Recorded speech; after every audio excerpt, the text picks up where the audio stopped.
Alors maintenant, je vais expliquer comment multiplier des fractions entre elles. Alors c'est beaucoup plus simple que l'addition et la soustraction qu'on a vu avant, dans une vidéo précédente. Alors, je rappelle la formule que vous connaissez. A sur B fois C sur D, donc A, B, C, D sont des nombres entiers, hein, relatifs. Comme on traite avec des fractions, c'est forcément des nombres entiers relatifs. Avec B et D non nuls, parce qu'on ne peut pas diviser par 0, comme vous savez. Eh bien, c'est très simple. Je multiplie les numérateurs, donc j'obtiens A fois C, et je multiplie les dénominateurs, j'obtiens B fois D. Alors faisons-le sur un exemple, et cette fois-ci je vais simplifier, contrairement à la vidéo d'avant. Donc ici, 3 sur 5 fois 20 sur 9. Donc là, le truc classique qu'on fait, c'est 3 fois 20 sur 5 fois 9. Donc du coup, ça fait 60 sur 45, et voilà. Mais moi, je vais simplifier. Du coup, je vais réfléchir un peu. En fait, je vais décomposer mes nombres en produits, d'accord?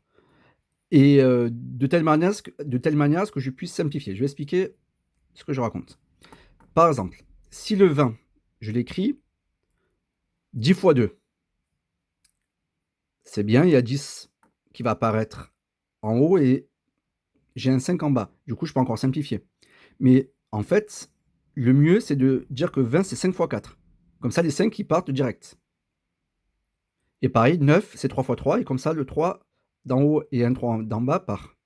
Donc en fait, je vais essayer de réfléchir à des décompositions pour pouvoir simplifier un maximum, le plus rapidement possible, pour faire le moins de calculs.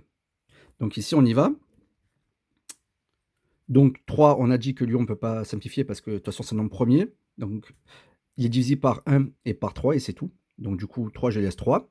Si j'écris 3 fois 1, ça ne sert à rien parce qu'il me restera 1 et fois 1, ça ne change rien du tout. 20, donc soit j'écris 10 fois 2, soit 5 fois 4. Mais c'est plus intéressant d'écrire 5 fois 4. Comme ça, les 5 partent direct. Donc j'écris 5 fois 4. Donc là, ce que j'ai fait, c'est que le 20, je l'ai décomposé en 5 fois 4. 5, c'est un nombre premier. Donc pareil, lui, ben, je ne le touche pas. Et 9, c'est 3 fois 3. Il n'existe pas d'autre décomposition en facteur premier. Donc ça, c'est 9 qui est là.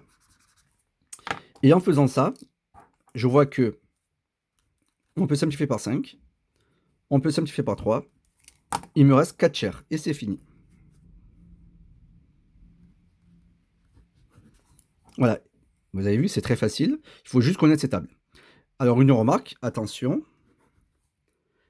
Si j'écris ceci, je ne peux pas simplifier. C'est-à-dire que ça, c'est pas égal à 5 huitièmes. C'est différent. Je ne peux pas simplifier par 2 ici. Vous voyez? Donc, on aurait... là, on peut parce que c'est que des multiplications. Là, je ne peux pas parce que ce sont des additions. Donc, faites attention à ça. Alors, je continue ma vidéo avec la division. Donc, je considère deux fractions, A sur B divisé par C sur D. Alors, une remarque, je suppose que cette fois-ci, B, C et D sont non nuls, contrairement à tout à l'heure où c'était que B et D. J'explique pourquoi. Si B égale à 0, et ben, du coup, on ne peut pas diviser par 0, c'est réglé. Si C égale à 0, ça veut dire que C sur D vaudra 0, et je ne peux pas diviser par 0. Du coup, c'est pas bon non plus. Et D différent de 0, parce qu'on ne peut pas diviser par D, par 0. Donc ça, c'est clair. Alors ici, c'est très simple. Eh bien, la formule de la division, je prends la première fraction, A sur B, que je laisse tranquille, et je multiplie par l'inverse de la deuxième. Voilà. Du coup, ici, je vais faire pareil. La première fraction, je ne la touche pas. Et la deuxième, je vais l'inverser. C'est-à-dire, je vais passer le 20 en haut, le 8 en bas. D'accord? Du coup, je vais le faire.